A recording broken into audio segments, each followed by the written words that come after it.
আমার মায়ের কান্দনে যাবত জীব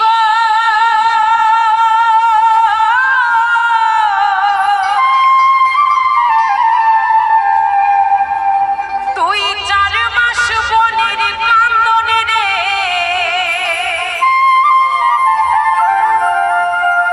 ঘরের পরিবারের কান্দনে কয়েক দিন পরে থাকে না, তাই না মা? সন্তান হারা যদি কোনো মা হয় সবাই ভুলে গেল, কিন্তু গর্ভধারিণী মা জন্মদাতা কখনো ভুলতে পারে না।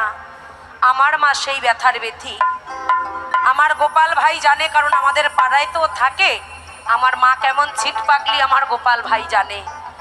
মানুষের সাথে কথা বলে, কাকে কি বলতে হয়, কাকে কি করতে হয়, আমার মায়ের সেই জ্ঞানটুকু নেই। কারণ গত কয়েক বছর আগে তার ছোট সন্তানকে হারিয়ে মা আজ আমার এরকম পাগলিনী।